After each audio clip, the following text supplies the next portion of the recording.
हिंदी हमारी राष्ट्रभाषा है, तो I will prefer to speak in Hindi instead of going in English. तो सबसे पहले आप सभी का स्वागत है एनएसएस परिवार में, जो पहली बार जुड़े हैं या जो कुछ सालों से जुड़े हैं, लेकिन एनएसएस में जबकि लॉकडाउन था, कोरोना काल चल रहा था, तो ठीक से काम नहीं कर पाए या एनएसएस को समझ नहीं पाए।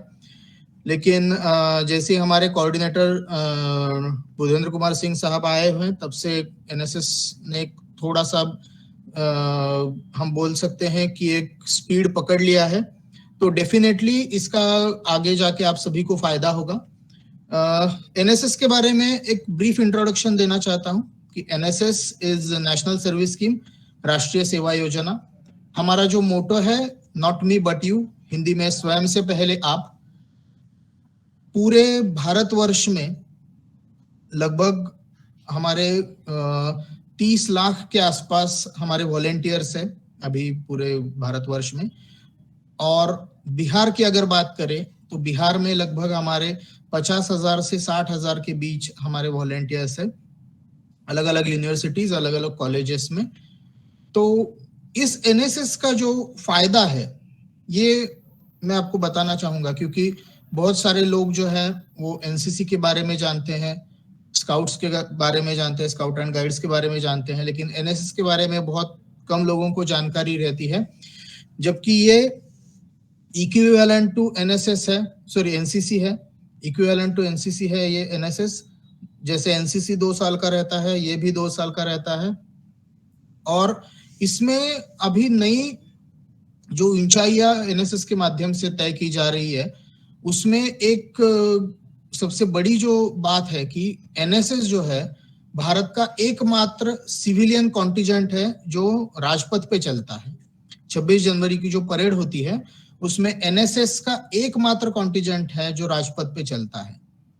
बाकी सारे पैरामिलिट्री, मिलिट्री के कॉन्टिजेंट्स रहते हैं, लेकिन एनएसएस एकमात्र जो ऐसा है जो राजपथ पे हम लोग परेड करते हैं। इसके लिए अलग अलग स्तर से इसका चयन होता है, सिलेक्शन प्रोसीजर से गुजरना पड़ता है। जैसे कॉलेज लेवल होता है, यूनिवर्सिटी लेवल से फिर स्टेट लेवल से फिर आप जाते हैं Republic day parade camp, pre Republic day parade camp zonal level पे, जो हमारा सेंट्रल जोन में आता है। इस साल पटना में ही हुआ था हमारा सेंट्रल जोन का प्रीआरडी।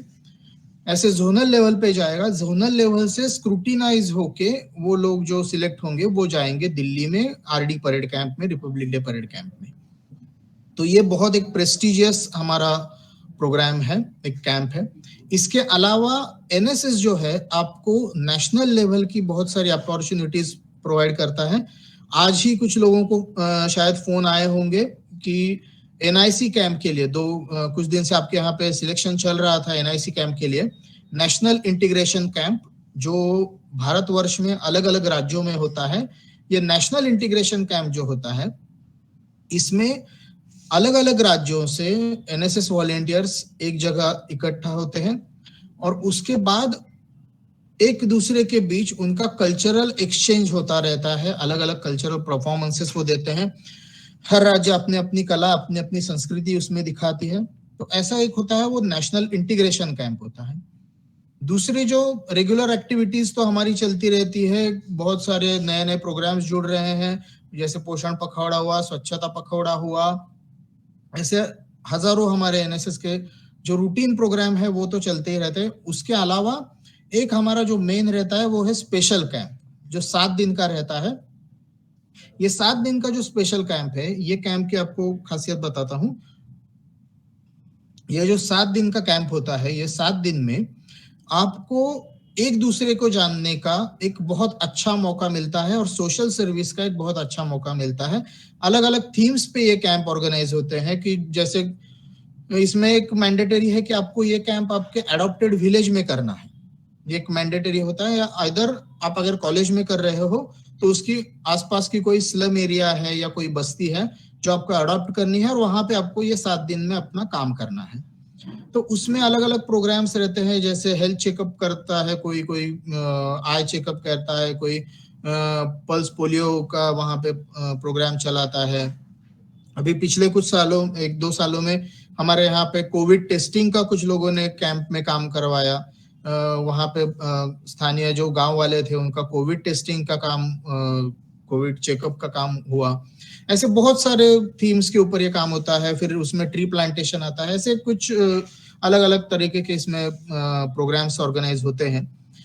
तो ये 7 दिन का जो कैंप होता है, ये 7 दिन का कैंप इसलिए इंपॉर्टेंट है कि जब तक आप वो 7 दिन का कैंप नहीं करोगे तब तक आप किसी भी नेशनल कैंप के लिए एलिजिबल नहीं होते हैं। इस साल हमने थोड़ी सी आप लोगों के लिए कुछ छूट दे दी है कि जो एटलीस्ट 1 साल से एनएसएस में है, क्योंकि सेंट्रल यूनिवर्सिटी को बिहार सरकार द्वारा फंडिंग नहीं हुआ है। स्पेशल कैंप के लिए जो फंड्स आते हैं वो फंड्स रिलीज नहीं हो पाए हैं। तो इसके लिए हमने वो छूट दे दी है कि अगर आप ठीक है, अगर आप 1 साल से एनएसएस वॉलंटियर्स हो तो भी जो भी नेशनल कैंप्स हमारे हो रहे हैं, जितने भी नेशनल लेवल के कैंप्स हो रहे हैं, तो उसमें आप पार्टिसिपेट कर पाओगे। तो ये पार्टिसिपेट करने के लिए आपको हम लोग यहाँ पे अच्छा मौका दे रहे हैं। अभी जो आपकी एनआईसी के लिए जो लिस्ट है, ये उसमें हम लोग स्क्रूटिनाइज करके कुछ वॉलंटियर्स हम भेज रहे हैं अलग अलग जगह पे। तो ये एक अच्छा मौका आप लोगों को मिलने जा रहा है कि एक नेशनल लेवल का आपका कैंप अटेंड हो जाएगा। एक अलग अलग राज्यों से आए हुए विभिन्न प्रकार के छात्र आपसे मिलेंगे, वहां अलग अलग स्वयंसेवक आपसे मिलेंगे, रूबरू होंगे आप उनसे, और आप एक आइडिया आ जाएगी कि किस तरीके से अलग राज्यों में काम होता है, क्या क्या होता है। सिर्फ इतना ही नहीं होता, एनआईसी में बहुत अच्छे तरीके से बहुत अच्छे वक्ता वहां पे आते हैं। अभी मई में हमारा भी बिहार झारखंड आरडी का भी काम हो, एक एनआईसी कैंप होगा जो झारखंड में आयोजित किया जाएगा। तो इसमें भी आप में से बहुत से लोगों को पार्टिसिपेशन करने का मौका मिलेगा, क्योंकि हमने बिहार और झारखंड के लिए अच्छा खासा यहाँ पे वैकेंसी रखा हुआ है।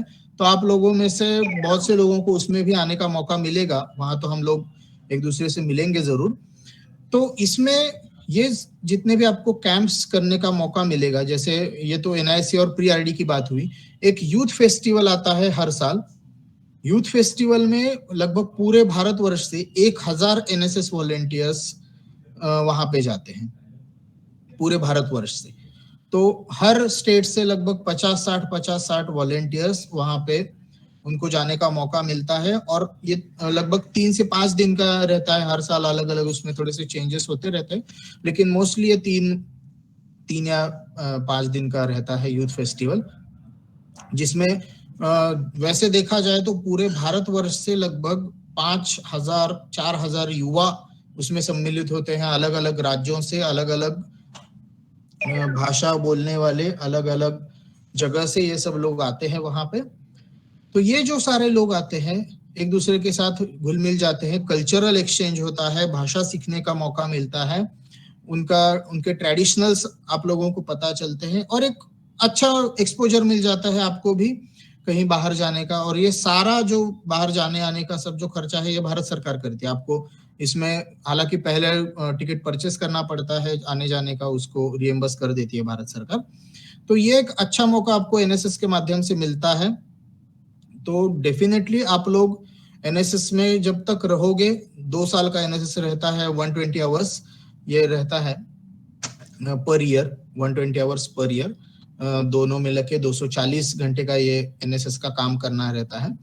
तो ये 240 आवर्स तक जब आप लोग काम करेंगे तो अल्टीमेटली आपको एक अच्छी अचीवमेंट, एक अच्छा मौका, एक अच्छा एक्सपोजर एनएसएस के माध्यम से मिलेगा। एनएसएस से होता क्या है, ये बहुत लोगों को सवाल है, क्योंकि एनसीसी में आप जाओगे तो एनसीसी में आप लोगों को एक वर्दी पहनने का मौका मिलता है, आप लोगों को डिफेंस में एंट्रीज के लिए अच्छे चांसेस मिलते हैं एनसीसी अगर आप रखते हो। तो सिमिलर वे एनएसएस से क्या मिलता है, एनएसएस का जो है, एनएसएस का जो एक मोटो है वो यही है कि personality development through community service. जब आप कम्युनिटी में जाओगे, आपके आसपास के लोगों में घुल मिल जाओगे, कम्युनिटी के प्रॉब्लम्स, कम्युनिटी की समस्याएं ये जब आप जानोगे, उसके बाद अल्टीमेटली आप जान जाओगे कि क्या समस्याएं हैं, उसको कैसे सुधारा जाए, उस पे क्या सॉल्यूशन हम लोग दे सकते हैं। तो इस तरीके से आप ऑटोमेटिकली आपकी जो पर्सनैलिटी है वो ऑटोमेटिकली डेवलप हो जाती है। आप में एक लीडरशिप क्वालिटी, एक लीडरशिप के आपके अंदर गुण जो है वो ऑटोमेटिकली आ जाते हैं। मैं हमेशा एक एग्जांपल देता हूं कि अभी झारखंड में हम लोग गए थे, हमारा एक एनएसएस वॉलेंटियर था, एक वहां पे बस्ती में हम लोग गए थे, आदिवासी बस्ती थी। तो जैसी हमारी 2-3 वहां पे कोऑर्डिनेटर वगैरह भी हमारे साथ थे, तो जैसे ही हम लोग गए तो वो सब आदिवासी वहां से थोड़ा भागने लगे कि पता नहीं गाड़ी में कौन है क्या है, तो वो भागने लगे। लेकिन जो हमारे एनएसएस वॉलेंटियर्स है, वो एनएसएस वॉलेंटियर्स उनमें गए, घुल मिल गए, और थोड़ी देर के बाद वो सारे वहां के आदिवासी हमसे मिलने के लिए आ गए, उनकी समस्याएं उन्होंने बताई। फिर हमने वहां पे ये इंश्योर किया कि जो वहीं के हमारे कॉलेज था, वो कॉलेज के एनएसएस वॉलेंटियर्स वहां रेगुलरली आए। जो बच्चे वहां पे है, जो पढ़ाई लिखाई छोड़ चुके हैं, या जो स्कूल कॉलेज नहीं जा रहे हैं, तो उनको स्कूल कॉलेज जाने का तो मौका नहीं है, लेकिन एटलीस्ट जो बेसिक जो नॉलेज है वो तो उन तक पहुंचे। इसके लिए हमने वहां पे एक अच्छा सा सेटअप कर दिया है। एनएसएस हमारा यूनिट अभी काम कर रहा है वहां पे। तो ये जो सारी चीजें होती है, ये अल्टीमेटली जब आप लोग एक दूसरे के साथ घुल मिल जाते हो, एक अच्छा आपको एक्सपोजर एनएसएस के माध्यम से मिलता है, तो अल्टीमेटली आपकी पर्सनालिटी, आपकी जो भाषा है, आपके जो रहने की हो या बोलने की जो आदतें हैं, वो बहुत चेंज हो जाती है, एक डिफरेंट वे में चली जाती है। तो डेफिनेटली इससे जो फायदा होता है, वो दिखने में तो लगता है कि अरे मुझे इससे तो कुछ फायदा नहीं हो रहा है, लेकिन जब आप एक खुद की पर्सनैलिटी का जब आप एक रिव्यू लेंगे, जायजा लेंगे, तो आपको पता चलेगा कि बिफोर एंड आफ्टर अगर आप उसको कंपेयर करेंगे, तो डेफिनेटली आपके पर्सनैलिटी में कुछ चेंजेस आ चुके होंगे। आप जब भी इंट्रोस्पेक्शन करोगे, तो इंट्रोस्पेक्शन के बाद आपको लगेगा कि यस, एनएसएस में आने के बाद मुझ में कुछ ना कुछ फर्क जरूर आया हुआ है। प्लस अभी कोशिशें चल रही है कि एनएसएस के जो जितने भी वॉलेंटियर्स हैं, उनको अलग अलग जगह पे मौके दिए जाए। जैसे बिहार में अभी एक डिसीजन हुआ है कि जो स्पोर्ट्स अथॉरिटी ऑफ बिहार है, तो इसमें जो एनएसएस वॉलेंटियर्स है, तो अलग अलग स्पोर्ट्स के ट्रेनिंग में, जैसे अलग अलग खेल होते हैं जो ओलंपिक्स के लिए जाते हैं, तो अलग अलग ट्रेनिंग के लिए, अलग अलग खेलों के ट्रेनिंग के लिए एनएसएस वॉलेंटियर्स को प्रेफरेंस देने की भी बात हो गई है। और वो अभी कुछ हो सकता है 5-6 महीने में वो इम्प्लीमेंट हो जाएगा, वो जो नई पॉलिसी, इनकी स्पोर्ट्स पॉलिसी डेवलप हो रही है, तो इसमें भी इन्होंने एनएसएस को कंसिडर किया है। तो जब सारे स्टेट लेवल पे, नेशनल लेवल पे जब इसकी चर्चा हो रही है, खुद माननीय प्रधानमंत्री जी अपने हर भाषण में एनएसएस एनवाईकेएस के बच्चों का नाम लेते हैं, हर चीजों में एनवाईकेएस को प्रमोट करते हैं, एनएसएस को प्रमोट करते हैं। तो डेफिनेटली हमारे जो कार्य होते हैं, हमारा जो कामों का योगदान रहता है, वो उन तक पहुंचता है, उसी की ये परिणति है। और एक सबसे बड़ी जो बात है कि कोरोना के समय में हमारे एनएसएस वॉलेंटियर्स ने इतना अच्छा काम किया, खास करके बिहार और झारखंड की अगर हम बात करें, तो सारे जो बाहर से आने वाले मजदूर थे, माइग्रेंट लेबरर्स थे, वो सारे मजदूरों को अपने घर तक तो पहुंचने में मुश्किल हो रही थी, तो उनको क्वारंटीन सेंटर हो या रेलवे स्टेशन हो या जहां पे भी कोई ऐसे फंसे हुए थे, उन सबको कुछ ना कुछ अपने तरीके से उनको हेल्प करने की, उनको मदद करने की कोशिश एनएसएस के वॉलेंटियर्स ने अपने ओर से की है। नॉट ओनली दैट, जबकि ऐसे हुआ था कि बच्चों, ये हमारे बच्चे जब सेकंड वेव आई थी, तब सेकंड वेव के दरमियान भी, जस्ट अ सेकंड ना,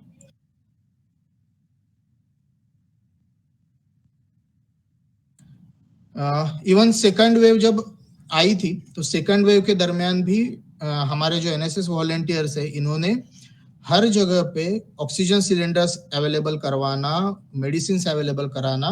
कई जगह पे हमारे एनएसएस वॉलेंटियर्स ने, जहां पे डेड बॉडीज उठाने के लिए कोई नहीं था, उनके खुद के परिजन आने से मना कर रहे थे, हमारे एनएसएस वॉलेंटियर्स थे जो वहां पे, कोई उनके पास सामग्री नहीं थी, कुछ नहीं थी, लेकिन वो अपने तरफ से उनको उनके पास ले जा रहे थे, उन तक पहुंचा रहे थे। कई लोगों का क्रिमेशन जो है, जो उनको उनका जो दाह संस्कार है, वो हमारे एनएसएस वॉलेंटियर्स ने खुद के दम पे किया है। उनके कोई हेल्प नहीं मिल रही थी, कुछ नहीं था, उन्होंने खुद से जाके किया है। ये सब सुमोटो काम किया है। उन्हें कोई बताने के लिए नहीं गया था कि ये मेरा काम है, ये करो वो करो, कोई कभी बताने नहीं गया, बच्चों ने खुद से जाके किया है।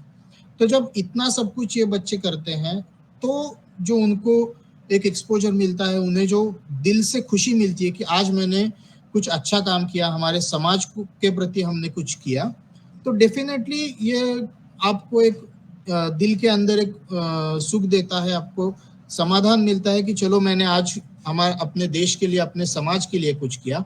और जो दुआएं आपको मिलती है वो आपको बहुत आगे जाके काम आती है। तो इसी तरीके से मैं नहीं कहूंगा कि आप पढ़ाई लिखाई छोड़ के सब रात दिन समाज सेवा करते रहे, ये कोई करेगा भी नहीं, क्योंकि आप लोग सब स्टूडेंट लोग हो। मैं भी कुछ साल पहले आप ही के जैसा स्टूडेंट था, कॉलेज में पढ़ता था। तो जब ये सब चीजें आती है तो डेफिनेटली अपनी पढ़ाई लिखाई पे भी ध्यान देना है, लेकिन उसके साथ साथ अगर पॉसिबल, जितना पॉसिबल हो हम सोशल वर्क करें, तो उसका एक अल्टीमेटली हमारे पर्सनालिटी में रिफ्लेक्शन आना शुरू हो जाता है। तो यही एक ब्रीफ इंट्रोडक्शन था एनएसएस के लिए। अब अगर आपके मन में कोई सवाल हो, आपको कुछ चर्चा करनी हो, तो आप कर सकते हैं।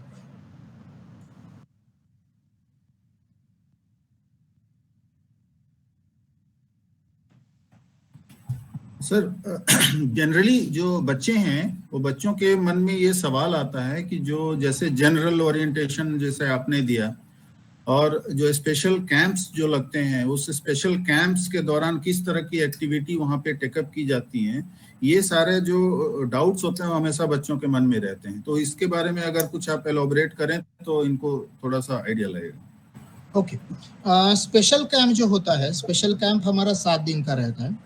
इसमें एक जो मैंडेटरी है, that is self defence training for girls.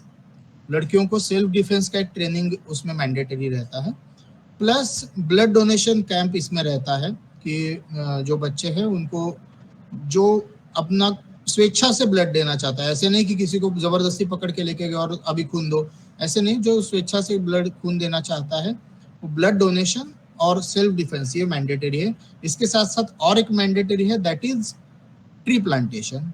आप जिस गांव में जा रहे हो वहां पे ट्रीज या सैपलिंग्स प्लांट करना, ये सब वहां पे करना बहुत जरूरी है। उसके बाद बाकी जो प्रोग्राम्स रहते हैं, जैसे कि वहां पे सपोज आप किसी गांव में नहीं गए, आपके ही किसी कॉलेज में ही ये 7 दिन का कैंप लगाया है, तो 7 दिन अलग अलग विषयों पे इनके लिए लेक्चर्स अरेंज करना, अलग अलग, मतलब साइबर सिक्योरिटी से लेके बैंकिंग तक, अकाउंट्स हो, फाइनेंस हो, माइक्रोबायोलॉजी हो, जो भी आपको अच्छे लगे, अलग अलग टॉपिक्स को एक टच देना। ये हर प्रोग्राम ऑफिसर अपने अपने तरीके से उसकी सोच के हिसाब से सोच सकता है। कई लोगों पे, कई जगह पे हमारा ऐसे होता है कि कुछ वहाँ पे जो लोकल विधायक है, सांसद है, वो भी उसमें आ जाते हैं, वो अपने तरीके से उनकी जीवन कहानी बताते हैं। तो एक अगर पॉलिटिकल किसी को आगे जाके पॉलिटिकल करियर करना है, तो उसके लिए भी एक अच्छा मौका मिलता है कि क्या करना है, कैसे एक अगर लीडर बनना है, नेता बनना है, किसी पार्टी में जुड़ना है, तो ये भी एक अच्छा कई जगह पे होता है। तो जैसे कि प्रोग्राम ऑफिसर की सोच हो, तो अलग अलग विषयों को टच करना, इस हिसाब से आप लोग अपना काम कर सकते हो, उसमें तो कोई प्रॉब्लम नहीं है। और एक सर मैं बताना चाहूंगा, एक मैं भूल गया था कि एक एनएसएस अवार्ड होता है जो भारत के महामहिम राष्ट्रपति देते हैं। जैसे ये पद्म विभूषण वगैरह जैसे अवार्ड होते हैं, उसी लेवल का एक एनएसएस का सर्वोच्च अवार्ड होता है। भारत के महामहिम राष्ट्रपति जी इसको सम्मानित करते हैं, ये अवार्ड से बच्चों को। इसी साल बिहार के 2 बच्चों को अवार्ड मिला है, एक मगध यूनिवर्सिटी का लड़का था और एक जेपी यूनिवर्सिटी की लड़की थी। और मैं बताना चाहूंगा कि ऐसा नहीं है कि इसके लिए बहुत ऊंची पहुंच चाहिए, आपके पास बहुत से पैसे चाहिए। जो मगर सॉरी जेपी यूनिवर्सिटी की जो लड़की थी, वो लड़की आप भी अगर कभी मौका मिले तो उसको अगर घर वगैरह उसका देखेंगे, तो उसका टीना का शेड वाला घर है, एकदम बहुत देहात में रहती है, मतलब पक्की दीवारी भी नहीं है घर में, पेंट वगैरह भी नहीं है दीवारों पे। इस सिचुएशन में रहने वाले, लेकिन बहुत उसने काम किया है। जब बाढ़ वगैरह आया था तो बाढ़ में उसने पानी में जा के लोगों के घर में खाना पहुंचाना, लोगों को घर से बाहर निकालना, ऐसे बहुत उसने एक्टिविटीज में पार्टिसिपेट किया था, तो उसी का रिकॉग्नाइजेशन है। तो इसके लिए मैं एक कहूंगा कि जब भी आप ऐसे कुछ भी करो, जैसे अभी जो बच्चे जाएंगे एनआईसी कैंप, उसके लिए मैंडेटरी होता है कि एटलीस्ट एक आपका नेशनल लेवल का कैंप होना जरूरी है उस अवार्ड के अप्लाई करने के लिए। तो जैसे ही आप इस अवार्ड के लिए अप्लाई करोगे तो आपको पूछा जाता है कि आपका नेशनल कोई कैंप हुआ है कि नहीं। तो ये एनआईसी हुआ, प्री आरडी हुआ, आरडी कैंप हुआ, यूथ फेस्टिवल हुआ, ये सारे कैंप जो है ये नेशनल लेवल के कैंप्स है। तो जैसे आप इस कैंप में पार्टिसिपेट करते हो तो आप एलिजिबल हो जाते हो इस अवार्ड को अप्लाई करने के लिए। तो ये दो लेवल पे इसकी स्क्रूटिनी होती है। एक जब आपके यूनिवर्सिटी में उसकी बेसिक स्क्रूटिनी हो जाएगी और वहां से जो है वो बिहार सरकार के पास आएगी। बिहार सरकार में इसकी वहां पे कमेटी गठित होती है, वो उसकी पूरी स्क्रूटिनी करेगी और उसमें से सिलेक्ट करके कुछ नॉमिनेशन दिल्ली को भेजेंगी भारत सरकार को। फिर वहां पे पूरे भारत से आए हुए लोगों की छानबीन करके फाइनल जितने होंगे उनको वो अवार्ड दिया जाएगा। तो ये एक बहुत बड़ी अचीवमेंट होती है। इसमें ऐसा नहीं है कि सिर्फ बच्चों को मिलता है, इसमें प्रोग्राम ऑफिसर की भी कैटेगरी है। तो प्रोग्राम ऑफिसर के साथ साथ प्रोग्राम कोऑर्डिनेटर की भी कैटेगरी है। ऐसे 3 कैटेगरी में दिया जाता है। तो प्रोग्राम ऑफिसर को मिलता है 1 लाख रुपए, वॉलंटियर को मिलता है 1 लाख रुपए प्लस सिल्वर मेडल, प्लस उसका जो यूनिट है, मतलब उसका जो कॉलेज है या डिपार्टमेंट है, उस यूनिट को मिलते हैं 2 लाख रुपए। एट द सेम टाइम अगर कोऑर्डिनेटर होता है तो उसको लगभग 3 लाख रुपए के आसपास उसको राशि दी जाती है। मतलब वो कोऑर्डिनेटर को पर्सनली नहीं, वो उसके यूनिवर्सिटी को दी जाती है। तो एक अच्छी खासी अमाउंट इसमें, एक अट्रैक्टिव अमाउंट इसमें दी जाती है एनएसएस अवार्ड्स में। और एक अच्छा प्रोग्राम होता है दिल्ली में राष्ट्रपति भवन में इसका, हालांकि कोविड के कारण 2 साल से नहीं हो पाया, विज्ञान भवन में हो गया। राष्ट्रपति महोदय ने वर्चुअली अवार्ड्स दिए। तो जब भी ऐसे अवार्ड्स वगैरह आते हैं तो आपको एक अच्छा एक्सपोजर मिल जाता है।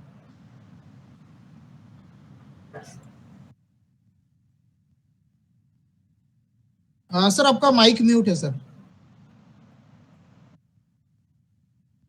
सर एक और चीज, धन्यवाद सर इतने अच्छे से एलोबरेट करने के लिए। एक और चीज मैं पूछना चाहूंगा बच्चों की तरफ से। पता नहीं बच्चों के मन में ये क्वेश्चन आया है कि नहीं आया है, लेकिन हमारे मन में ये जिज्ञासा जरूर उत्पन्न हुई है कि जब कोई डिजास्टर होता है, जब डिजास्टर मैनेजमेंट की बात होती है, तो उस समय जो वॉलेंटियर्स उसमें पार्टिसिपेट करते हैं उनको निर्देशित करने की जो चीजें होती हैं वो किस तरह से फ्लो होती हैं, उसकी सूचना किधर से आती है, उन्हें कौन निर्देशित करता है?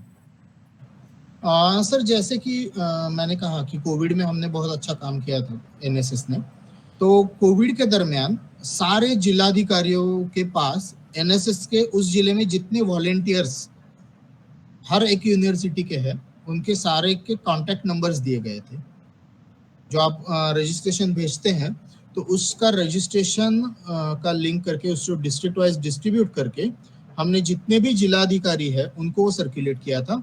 तो बहुत जगह पे जिलाधिकारी के द्वारा वहाँ लोकल जो प्रोग्राम ऑफिसर्स थे उनको कॉल किया गया, उनके जितने भी वॉलेंटियर्स थे उनको कॉल किया गया और उस तरीके से वो लिंकिंग होता है। डिजास्टर मैनेजमेंट के लिए अभी परसों ही हमारे पास एक प्रपोजल आया हुआ है। तो डिजास्टर मैनेजमेंट के लिए डिजास्टर मैनेजमेंट ट्रेनिंग अभी बहुत जगह पे होता है, बिहार सरकार द्वारा भी किया जाता है। डिजास्टर मैनेजमेंट अथॉरिटी है जो बिहार की, उसके माध्यम से ट्रेनिंग भी दिए जाते हैं। इसके साथ साथ एक डिजास्टर मैनेजमेंट का ट्रेनिंग अगर यूनिवर्सिटी चाहे तो अपने स्तर से रख सकती है। स्पेशल कैंप में भी बहुत लोग उसमें उसको इंक्लूड कर देते हैं। तो जब डिजास्टर्स आते हैं तो अल्टीमेटली हर जिले के नोडल ऑफिसर्स रहते हैं हमारे, तो उनको कोऑर्डिनेट प्लस आप जितने भी कोऑर्डिनेटर हैं वो सारे यूनिवर्सिटी कोऑर्डिनेटर्स के भी नंबर हमारे वेबसाइट पे अवेलेबल है। आप अगर हमारे nss.gov.in वेबसाइट चेक करेंगे तो उसमें आपको 2020 में जितने हमारे वॉलेंटियर्स थे वो वॉलेंटियर्स की भी लिस्ट मिल जाएगी, प्लस सारे कोऑर्डिनेटर्स की, नोडल ऑफिसर्स की लिस्ट भी आपको वहाँ पे अवेलेबल हो जाएगी। तो वहीं से कांटेक्ट किया जाता है normally. Thank you sir. One more question sir, कि जैसे अगर हम कोई हेल्थ अवेयरनेस के प्रोग्राम करना चाहते हैं, तो उस प्रोग्राम को क्या इस जिला के जो मेडिकल ऑफिसर्स होते हैं, जो भी जिला के जो अस्पताल होते हैं, जो सदर अस्पताल होते हैं, क्या उनके कोलैबोरेशन से करना ये कंपलसरी होता है, या ये एक मतलब स्वैच्छिक अपने हिसाब से ये तय करना होता है? सर देखिए, इसमें एक है कि अगर आप जिला स्तर से या सिविल सर्जन हो, डिस्ट्रिक्ट सिविल सर्जन हो या सदर अस्पताल हो, उनके माध्यम से करेंगे तो वो फ्री ऑफ कॉस्ट करते हैं, वो कोई उसके लिए आपको चार्ज नहीं करते हैं। प्लस सरकारी काम है तो उनको करना भी मैंडेटरी है और आपका भी वो फायदा हो जाता है, क्योंकि उनसे जो कोलैबोरेशन के बाद आपको अगर कुछ सर्टिफिकेशन वगैरह चाहिए कि मैंने ये प्रोग्राम किया या इसमें इतने इतने वॉलंटियर्स ने पार्टिसिपेट किया, क्योंकि जब एनएसएस अवार्ड्स की बात हो या कोई भी रिकॉग्नाइजेशन की बात हो, तो उसके लिए ये चीजें बहुत मायने रखती है कि आप जब भी कोई प्रोग्राम करें तो उसका आपके पास डॉक्यूमेंटेशन होना चाहिए। तो उसके लिए ये गवर्नमेंट से जब टाइप करते हैं तो वो फायदे का रहता है। अदरवाइज अगर आप चाहे तो जो आपके पास प्राइवेट कोई भी अस्पताल अगर अवेलेबल है, वहाँ पे एक अच्छा हॉस्पिटल है या अच्छा मेडिकल कॉलेज है प्राइवेट है, तो वो भी उसमें पार्टिसिपेट करता है, उसमें कोई प्रॉब्लम नहीं है। लेकिन हाँ, एक है कि भारत सरकार इसमें जरूर हम लोगों को एनकरेज करती है कि जितना भी आप हो सके गवर्नमेंट डिपार्टमेंट के साथ टाइप करो, चाहे वो फॉरेस्ट डिपार्टमेंट हो या कोई भी, मतलब चाहे वो आपका नगर परिषद या नगर पालिका का कोई भी डिपार्टमेंट हो या ग्राम पंचायत हो या फिर आपका स्टेट गवर्नमेंट हो या सेंट्रल गवर्नमेंट का कोई भी दूसरा डिपार्टमेंट हो, उसके साथ टाइप करने में कोई प्रॉब्लम नहीं है। लेकिन एक थोड़ा सा होता है कि एनजीओ के साथ टाइप करने में थोड़े से इश्यूज आते हैं, क्योंकि बहुत बार नॉट नेसेसरी कि एनजीओ असली हो, बहुत बार कुछ फर्जी एनजीओज भी आते हैं जो वॉलंटियर्स का यूज कर लेते हैं और बाद में उसका कुछ उल्टा परिणाम हो जाता है। तो इसमें थोड़ा सा अगर प्रिकॉशन ली जाए तो गवर्नमेंट कॉलेजेस या गवर्नमेंट इंस्टीट्यूशंस जो भी है उनसे आप डायरेक्ट टाइप कर सकते हो, उसमें तो कोई प्रॉब्लम नहीं है। Thank you sir, thank you. Renu ma'am, अगर बच्चों के पास कोई भी क्वेश्चन है तो आप प्लीज उस बच्चों की तरफ से आप पूछ दें, क्योंकि ये हॉल बड़ा है और माइक हर बच्चों के पास नहीं जा सकती है, तो आप बच्चों के क्वेश्चन पूछ दें बच्चों के बिहाफ में।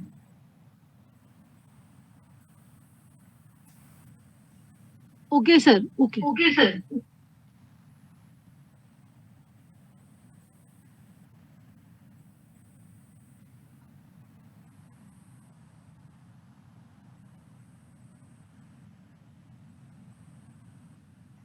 Sir, one student has a question. He's coming and he'll be sharing his questions. Okay. Please come and ask questions. Right. Good evening, sir. Yours. Can you hear me, sir? Yes. Speak louder, close to the mic. Sir can hear you. आवाज नहीं आ रहा। Now, Sir, can you hear me? Yes. Close to the mic. You just speak close to the mic.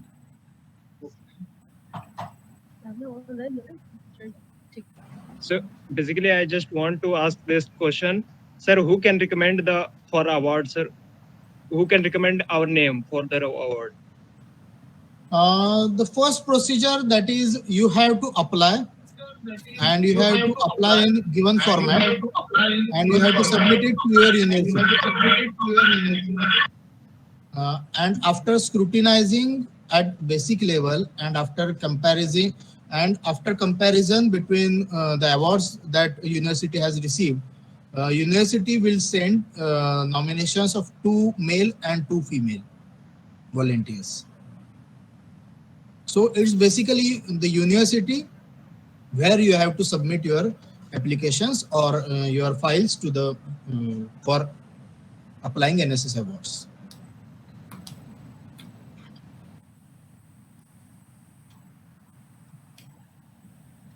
Thank you.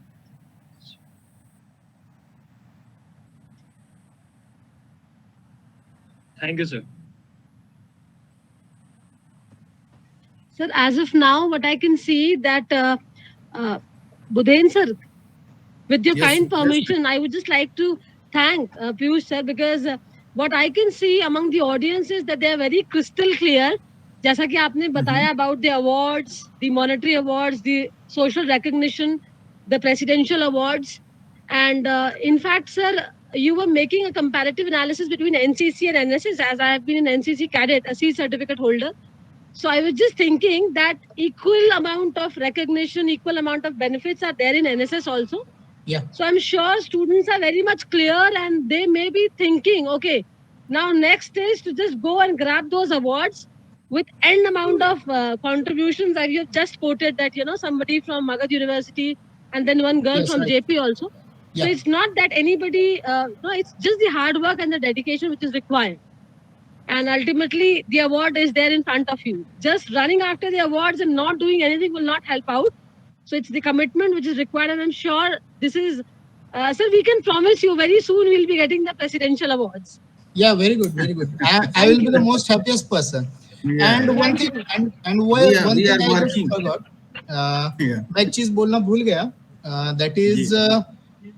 another opportunity that NSS provides you is the international exposure, international youth delegation.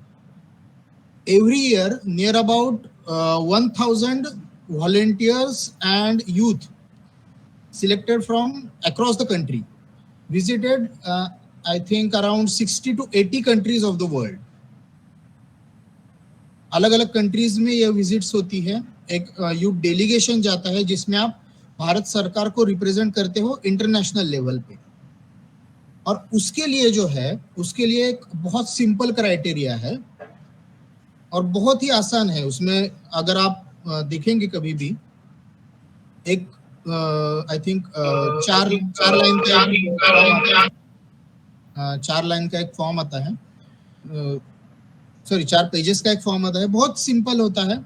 And the basic criteria is आपको English थोड़ी अच्छी रहनी चाहिए and you must be culturally sound. चाहे आप physical exercise ना कर पा रहे हो, चाहे आप रनिंग ना कर पा रहे हो, लेकिन you have to be culturally sound.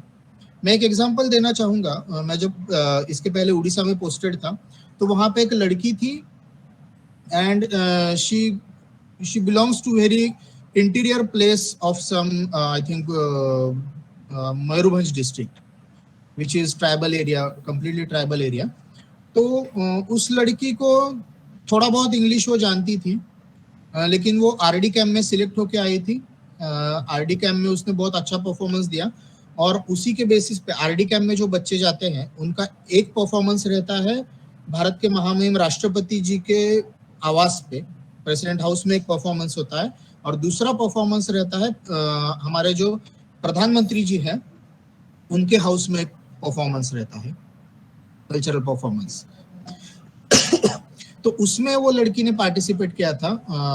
माननीय प्रधानमंत्री मोदी जी के सामने उसने परफॉर्म किया था और बस हो गया उसका. जब लेकिन इंटरनेशनल यूथ डेलीगेशन के लिए फॉर्म आया तो उसका इंग्लिश तो ठीक ठाक था, बहुत, मैं नहीं बोलूंगा कि अच्छा था, बट उसका जो कल्चरल एक्टिविटीज जो थी, उसका डांस वगैरह था, उड़ीसी करती थी वो, तो उसी के बेसिस पे उसका सिलेक्शन हुआ और वो लड़की इंडिया को रिप्रेजेंट कर दी चाइना में. चाइना विजिट करके आ गई वो लड़की. तो जब एक इंटीरियर प्लेस की, जिसको ज्यादा कुछ नॉलेज नहीं है, ऐसे लड़की जब एक चाइना तक पहुंच सकती है, अलग अलग राष्ट्रों में ऐसे हमारे वॉलंटियर्स जब जा सकते हैं, तो डेफिनेटली इससे अच्छी अपॉर्चुनिटी और नहीं मिल सकती किसी को भी कि सिर्फ, और उसके लिए भी मैंडेटरी है कि आपका एक नेशनल लेवल कैंप होना चाहिए, नॉट नेसेसरी कि आरडी प्री आरडी. अगर आप लोगों ने एनआईसी भी किया है, यूथ फेस्टिवल भी किया है, then also you are eligible to apply for international youth delegation. तो this is one of the best opportunity that NSS gives you कि आपको सिर्फ देश में नहीं, बाहर जाने का भी मौका आपको मिलता है. तो डेफिनेटली ध्यान में रखिए कि आपके पास अगर टैलेंट है तो उसकी कदर कहीं ना कहीं तो डेफिनेटली होगी. तो जैसे ही कहीं मौका मिले, आप डेफिनेटली आपको शोकेस करने का मौका बिल्कुल ना छोड़े. That's all. Over to you, sir. Okay. Thank you so much, sir. Because as sir, you are talking about this culture system. So for this, Bihar is really very rich in terms of culture and values and the art, the different type of art that is there in Bihar. So I'm sure very soon our volunteers will be going for an international representation. And thank you so much, sir. And over to our NSS coordinator, Dr. Budhen Kumar Singh. Sir, please. Thank you, sir. Thank you very much. This is just because of your support and one special man, Dr. Aniruddha sir from Bhagalpur University. He has also helped us a lot in the establishment of this NSS unit, which was in like a dead condition for the past 3 years. Okay, recently in 4 or 5 months, we have done a lot, and this has happened only because of your guidance and contribution and that support that you have extended to us. So thank you very much for that. And especially I thank you for accepting this invitation to come and enlighten our volunteers and motivate them to do something good for the society and achieve something for the, not for themselves, but for the society. And the society grows, then only they can grow and they can feel proud of that. So thank you very much. With this, I would like to close this session. And I would also like to thank all the volunteers who are present here, who have patiently listened to the talk delivered by Piyush sir. Okay, thank you, sir. Thank you very much. Thank you for joining this session. Thank you, sir. Thank you so much, sir. Thank you. Jai Hind, sir.